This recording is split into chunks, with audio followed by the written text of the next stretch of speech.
আমি একটা সম্পূর্ণ নতুন এবং ইউনিক ভিডিও নিয়ে আপনাদের মাঝে হাজির হয়েছি। আজকে আমরা এই ভিডিওর মাধ্যমে শিখে নেব কিভাবে বিকাশ অ্যাপসের মাধ্যমে ক্ষুদ্র ঋণ নেওয়া হয় এবং কিভাবে এই ঋণটাকে আমরা পরিশোধ করব।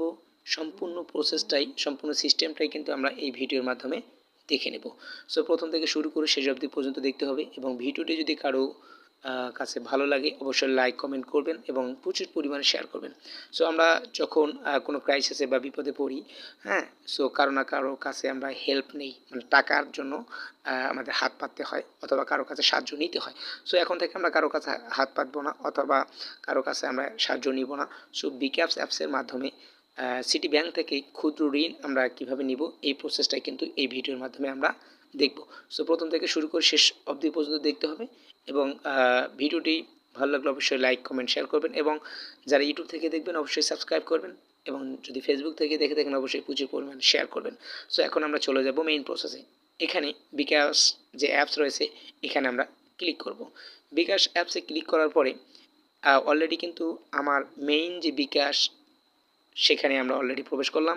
এই বিকাশ অ্যাপসের মাধ্যমে আসার পরে এখানে সম্পূর্ণ যে সিস্টেমগুলো, যে ক্রাইটেরিয়াগুলো এখানে রয়েছে, এখানে আমরা বিভিন্ন জিনিস দেখতেছি। Send money, mobile recharge, cash out, make make payment, add money, pay bill, savings and loan. যেহেতু আমরা এখান থেকে লোন নিব, বিকাশ অ্যাপসের মাধ্যমে আমরা কিভাবে লোন নিব, আমরা যেহেতু লোন নিব তাহলে আমরা অবশ্যই লোনে ক্লিক করব। ওকে, লোনে ক্লিক করার পরে পরবর্তীতে যে স্টেপ রয়েছে সেই স্টেপে অলরেডি আমরা এখন প্রবেশ করলাম।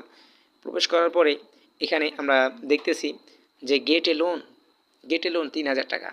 এখানে আমি ৩,০০০ টাকা পর্যন্ত বিকাশ অ্যাপস থেকে এই লোনটা কিন্তু নিতে পারবো। তার আগে আমি একটু দেখিয়ে দিচ্ছি যে আমার বিকাশ অ্যাপসে কত টাকা আছে। আমি একটু এখানে ক্লিক করি। এখানে 10 টাকা ৮৬ পয়সা অলরেডি কিন্তু আমার এই অ্যাকাউন্টে রয়েছে। আমি আবার একবার শো করাচ্ছি, দেখিয়ে দিচ্ছি।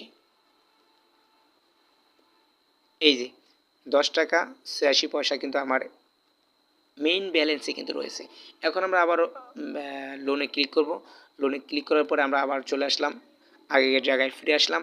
আমার এখানে ৩,০০০ টাকা পর্যন্ত আমি কিন্তু লোন নিতে পারবো। এখন যদি আমি লোনে অপশানে ক্লিক করি, গেট এ লোন, এখানে ক্লিক করার পরে পরবর্তীতে স্টেপে আমরা চলে আসলাম। এখানে টার্মস যেটা, তাদের কন্ডিশন যেটা, হ্যাঁ, ইন্টার এ লোন, যে এই বিষয়টা দেখাচ্ছে, হ্যাঁ, টার্মস 3 মান্থ, মানে 3 মাসের ভিতরে আমরা এই টাকাটা কিন্তু পরিশোধ করতে পারবো। কীভাবে করব? এখানে আমি চাইলেও কিন্তু যদি বেশি পরিমাণে টাকার অ্যামাউন্ট দিয়ে থাকি, যেমন ৩,০০০ টাকা আছে, আমি ৩০,০০০ টাকা নিব। কীভাবে নিব? এটাকে নিতে পারবো কি না, বাট আমার জন্য এটা প্রযোজ্য কিনা আমি যদি এখন ক্লিক করি, কোনো সংখ্যা ইউজ করি, দেখেন এখানে কিন্তু যে লাল দাগটা ছিল এখন কিন্তু নেই। আবার যদি এখানে আমি ক্রস দেই, এই যে প্রসেস লেখাটা কিন্তু অলরেডি চলে আসছে। আর আমি যদি অন্য একটা সংখ্যা বসাই, এটা কিন্তু যে লাল যে দাগটা সেটা কিন্তু থাকতেছে না, কেটে যাচ্ছে। এখন এটা আমি কেটে দিলে অটোমেটিক চলে আসবে। ঠিক আছে?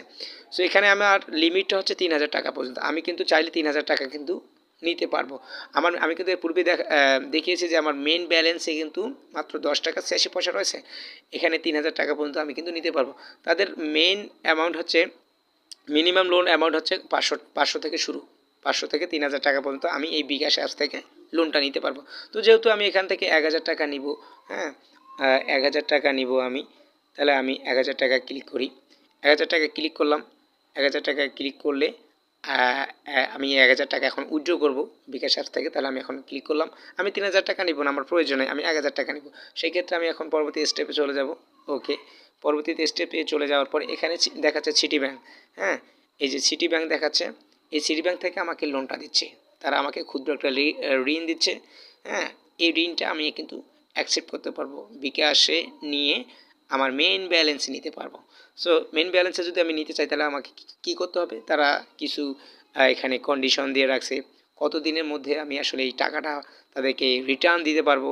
এখানে দেখাচ্ছে 24শে নভেম্বর 2025-এ তাদেরকে আমি টাকাটা পেমেন্ট করতে পারবো 343 টাকা পয়েন্ট 61, এই পয়সাটাকে পেমেন্ট করতে হবে, মানে 343 টাকা পয়েন্ট হচ্ছে 61 পয়সা তাদেরকে পেমেন্ট করতে হবে, হ্যাঁ।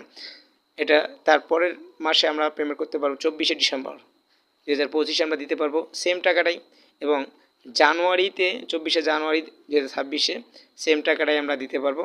343.61 আমরা তাদেরকে আমরা পেমেন্টটা ফিরিয়ে দিতে পারবো, মানে 3 কিস্তির মাধ্যমে, অর্থাৎ 3 মাস আমাদেরকে সময় দিচ্ছে যে 1000 টাকা নিলেও কিন্তু 3 মাসের ভিতরে পরিশোধ করতে হবে।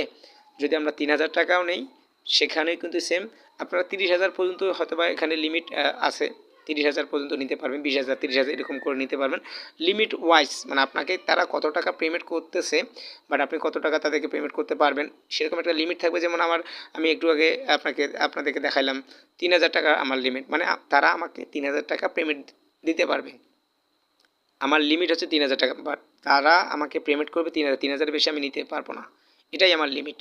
অর্থাৎ তারা কিন্তু একটা নির্দিষ্ট করে পেমেন্ট দিয়ে রাখছে, এই লিমিটটা আপনার জন্য প্রযোজ্য, এই লিমিটটা আপনি ব্যবহার করতে পারবেন, আপনি খরচ করতে পারবেন, নিয়ে আপনি ব্যবহার করতে পারবেন যে কোনো প্রয়োজনে। সো আমরা যেহেতু 1000 টাকা নিব এখানে আমাদের আমি একটু দেখাই যে লোন টেকেনে 1000 টাকা দেখাচ্ছে, আমরা ঋণ নেব সেই ক্ষেত্রে এই যে লোন টেকেন, তারপর ব্যাংকস প্রসেসিং যে ফিটা সেটা 5 টাকা পয়েন্ট হচ্ছে 75, হ্যাঁ 5 টাকা পয়েন্ট হচ্ছে 75 পয়সা। আমি যদি এই 1000 টাকা নেই তারা কিন্তু এই টাকাটা আমার কেটে নেবে, প্রসেসিং যে সিস্টেমটা ব্যাংকের সেটা কিন্তু তারা কেটে নেবে, মানে 5 টাকা 75 পয়সা তারা কিন্তু কেটে নেবে। আমাকে নেট অ্যামাউন্ট তারা দেবে 994 টাকা পয়েন্ট হচ্ছে 25 পয়সা। তারা আমি যদি 1000 টাকা লোন নেই এই বিকাশ অ্যাপসের মাধ্যমে, তারা কিন্তু আমার 5 টাকা 75 পয়সা কেটে নিয়ে আমাকে 994 টাকা তারা আমাকে কিন্তু পেমেন্ট করবে। তো যেহেতু আমি 1000 টাকায় নিব, তাহলে এখন আমরা এই 1000 টাকা আমি বিকাশ অ্যাপসের মেইন অ্যাকাউন্টে নিয়ে যাব। তো আমার মূল যে অ্যামাউন্ট ছিল সেটা কিন্তু 10 টাকা 86 পয়সা ছিল। সো আমরা নেক্সট স্টেপে চলে যাব। ওকে, এখন এখানে তাদের কিছু কন্ডিশন রয়েছে, হ্যাঁ লোন টার্মস অ্যান্ড কন্ডিশন, বিভিন্ন কন্ডিশন এটা আপনারা পড়ে নেবেন ভালোভাবে, হ্যাঁ। তারপর এখানে আমি অ্যাকসেপ্ট করে নিলাম, যেহেতু আমি টাকাটা নিব, লোন নিব, অবশ্যই আমি পরবর্তীতে যে ধাপ সেই ধাপে অলরেডি কিন্তু চলে গেলাম। ওকে, এখন আমি আমার মেইন ব্যালেন্সে চলে যাওয়ার আগে পিন আমাকে এখানে প্রবেশ করতে হবে, পিনে প্রবেশ করলেই আমি কিন্তু মেইন টাকাটা কিন্তু পেয়ে যাব। সো আমি আমার পিনটা অলরেডি কিন্তু আমি এখানে দিয়ে দিব। পিন দেওয়ার আগেই অলরেডি কিন্তু আমি আমার পিন এখানে আমার যে মেইন পিন, বিকাশের যে মেইন পিন, এটা আমি এখানে কিন্তু প্রবেশ করিয়েছি। এখন কিন্তু আমরা মেইন অ্যাকাউন্টে কিন্তু চলে যাব।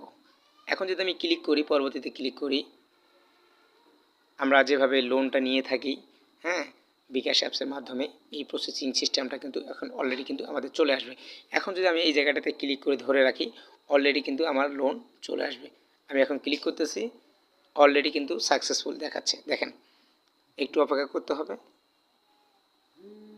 তারা কনগ্রাচুলেশন আমাকে জানিয়েছে, হ্যাঁ অলরেডি কিন্তু আমার এই লোনটা অলরেডি কিন্তু আমার বিকাশ অ্যাপসে চলে আসছে। সিটি ব্যাংক থেকে তারা আমাকে 1000 টাকা পেমেন্ট করছে।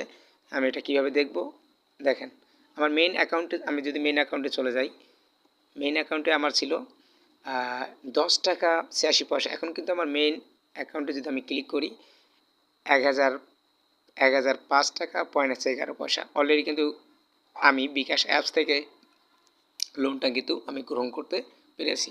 সো আপনিও চাইলে মুহূর্তের মধ্যেই যে কোনো জায়গায়, যে কোনো প্রয়োজনে বিকাশ অ্যাপস থেকে ক্ষুদ্র ঋণ নিয়ে নিজের প্রয়োজন এবং চাহিদাটা আপনারা কিন্তু মিটিয়ে নিতে পারবেন। সো আমি প্রতি মাসেই দেখা যাচ্ছে, বা প্রতি মাসেই হোক না কেন, যে কোনো প্রয়োজনে আমি কিন্তু বিকাশ অ্যাপস থেকে এই হেল্পটা কিন্তু নিয়ে থাকি। সো আপনি যদি চান, আপনি কিন্তু বিকাশ অ্যাপস থেকে এই হেল্পটা নিতে পারেন। আর ভিডিওটি যদি ভালো লাগে অবশ্যই আপনারা লাইক, কমেন্ট, শেয়ার করে সবাইকে দেখার সুযোগ করে দেবেন, যারা বিভিন্ন সেক্টরে আছেন, বিভিন্ন কাজে কর্মসংস্থানে থাকেন, কোনো না কোনো ক্রাইসিসে পড়েন, হেল্প নিতে হয়, অবশ্যই আপনার বিকাশ অ্যাপস থেকে, সিটি ব্যাংক থেকে এই ক্ষুদ্র ঋণ নিয়ে নিজেকে হেল্পটা এখান থেকে নিতে পারেন। সো সবাইকে আবারও শুভেচ্ছা এবং অভিনন্দন জানিয়ে আজকের মতো এখানে শেষ করতেছি। আল্লাহ হাফেজ, আসসালামু আলাইকুম।